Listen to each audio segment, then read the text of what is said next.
చావు. చచ్చిన చేప ఫ్రై చేసుకున్నావా? చావు ఎలాగుంది? చావు రుచిగుంది. చేప రుచిగుంది అన్నావు, నేను మార్చాను. ఏది రుచిగుంది? చావు రుచిగుంది. ఎవరైనా చచ్చిపోతే ఏమంటారు? చచ్చాడు, చచ్చాడు. కుక్క చచ్చింది, మేక చచ్చింది, కోడి చచ్చింది. చచ్చింది ఎలా ఉంది? పుట్టినప్పటి నుండి తింటున్నావు. ఎన్ని కోళ్ళు తిన్నావు? ఎన్ని గుర్రెలు తిన్నావు? ఎన్ని ఎడ్లు తిన్నావు? ఎన్ని రకాల జీవులు తిన్నావు? ఎన్ని పక్షులు తిన్నావు? చంపుకొని చచ్చింది తిని, చచ్చింది రుచిగుందని చచ్చిన దాన్ని రుచి చూసిన నువ్వు మరణము రుచిగుంటదని ఏ రోజైనా అర్థం చేసుకున్నావా? మరణం ఎలా ఉంటుందట? మరణము రుచి చూడరు. మీకు తెలియనిది అదే, మీకు తెలియనిది ఇదే. లోకంలో ఉన్న నువ్వు ఏది తిను, బత్తాయి పండు రుచి, యాపిల్ పండు రుచి, కమలా పండు రుచి, పెరుగు రుచి, ఆవకాయ రుచి. అబ్బాబాబాబాబా, నువ్వు తింటున్నటువంటి ఆహార పదార్థాలన్నిటికీ నువ్వు పెట్టిన పేరేం పేరు? రుచి. రుచి రుచి రుచి రుచి. దానికోసమే కదా నువ్వు బతుకుతున్నది. కోటి విద్యలు రుచుల కోసం. దేనికోసం? రుచుల కోసం. హోటల్లోకి వెళ్తావు, ఏ ఇడ్లీ తినచ్చు కదా, ఉల్లి దోశ. ఎందుకు? పెద్దదని కాదు, రుచి. పూరి రుచి, వడ రుచి, ఉప్మా రుచి, గారి రుచి, పొంగల్ రుచి, కొబ్బరి చట్నీ, సాంబారు, ఉల్లి చట్నీ, మామూలు చట్నీ, బొంబాయి చట్నీ. దీని అంతటిని ఏమంటారు తెలుసా? ఏమంటారు? రుచి. రుచి. ఈ భూప్రపంచంలో మానవుడు కొన్ని వందల రుచులు చూశాడు. ఇవన్నీ రుచుల్లోనే ఉంటాయి, ఇవన్నీ రుచిగానే ఉంటాయి.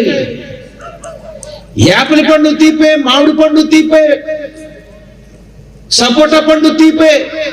కానీ యాపిల్ తీపి వేరు, సపోటా తీపి వేరు, బత్తాయి పండు తీపి వేరు, ద్రాక్ష పండు తీపి వేరు, అరటి పండు తీపి వేరు. ఎందుకండి? ఇవే పళ్ళు, ఆ పళ్ళులో రకరకాల తీపి ఏంటి, రకరకాల రుచులేంటి? ఎందుకు ఇవన్నీ దేవుడు కలిగించాడు? ఆలోచించండి. కడుపు నిండాలంటే రుచిగా ఉండాలా? ఐటెం పెద్దగా ఉండాలా? చెప్పాలి, అంతేనా? కడుపు నిండాలంటే రుచి ఎందుకు? ఐటెం ఉంటే చాలు, ఏదో కడుపు నింపేసుకుంటే చాలు, అంతే. అంతే కదా? కొంతమందికి రుచి పసి అవసరం లేదు. నిజమండి. అప్పుడప్పుడు మేము కొంతమంది ఇంట్లోకి వెళ్తాం, చచ్చిపోతుంటాం. బాబు ఇదేం కూర, ఇదే రకమైన వంట నాయనా అనుకుంటాం. కానీ వాళ్ళకి ఎలాగుంటుంది? అది చాలా రుచిగా ఉంటుంది. అంటే అదొక రకమైన రుచి అన్నమాట వాళ్ళకి. గోంగూర పప్పు ఒక రుచి, తోటకూర పప్పు ఒక రుచి, పాలకూర పప్పు ఒక రుచి. అదే పప్పులో ఏంటండి ఆకేసి రుచి, చివరికి తమలపాకేసి రుచి. ఎన్ని రుచులు అనుభవిస్తున్నావు కదా నాయన, దేవుడు అనుకున్నాడండి. ఇన్ని రుచులు అనుభవిస్తున్నావు కదా. ఈ రుచులు అనుభవిస్తున్నటువంటి నీవు, నీ చావు కూడా నువ్వు రుచిగానే అనుభవించాలి అనుకున్నాడు ఆయన. ఎంత మంచి దేవుడు అండి. అంతే కదా. మనిషికి మేకులు వేస్తుంటే అది నొప్పి, చావు రాలేదు. మర్చిపోకండి, లాజిక్ మాట్లాడుతున్నాను ఇక్కడ. చావు రాలేదు, బాధ వచ్చింది. కాలు కోసేశారు, బాధ వచ్చింది. చెయ్యి తీసేశారు, బాధ వచ్చింది. కానీ అవయవాలకు బాధ వచ్చిందే తప్ప చావు రాలేదు. చావు రాలేదు. ఎందుకంటే ఒక ఇంటర్నేషనల్ స్పీకర్, వండర్ఫుల్ స్పీకర్, ప్రపంచంలో లోకము పుట్టినది మొదలుకొని మరుగైన సంగతులు బోధించడానికి వచ్చిన ఒకే ఒకడు యేసుక్రీస్తు వారు చెప్తున్నారు. ఎవడో శంకర్రావు సుబ్బయ్య చెప్పిన కథలు కాదు ఇవి.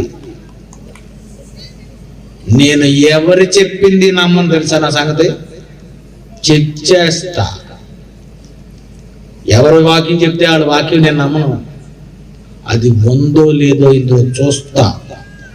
పౌలు శీలాస్ చెప్పిన సంగతులు ఉన్నవో లేవో అని మేము బోధించడమే కాదు, డిప్లొమాలో అది నేను ఆనాటి నుండి ఈనాటి వరకు పాటిస్తా. ఇతను చెప్పింది ఇందులో ఉందా? దారి మళ్ళీపోతున్నాడా?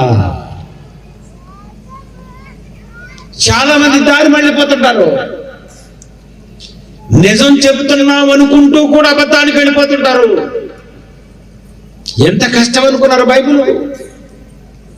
వీటిని విద్యా విహీనులు, అస్థిరులైన వారు తక్కిన లేఖనములను అపార్థం చేసుకుంటారు. అది రూటు వెళ్ళిపోతావు. ప్రియమైన దేవుని పిల్లరా, యేసు ప్రభు వారు అంటున్నారు, ఇక్కడ నిలిచి ఉన్న వారిలో కొందరు మరణము చూస్తారు, మరణిస్తారు, చస్తారు అనలేదు. మరణము రుచి చూడరని. ఎన్నో రుచులు లోకంలో పుట్టినది మొదలుకొని చూసే నీవు తన కుమారుడు తన దగ్గరకు వస్తాడన్న సంగతి తెలుసుకున్న ఆ దేవుడు, ఈ రుచులు చూసిన నీవు మరణము కూడా రుచిగానే ఉంటుంది నాయన. రుచి చూడు, రుచి చూడు. అంతేనా? రుచి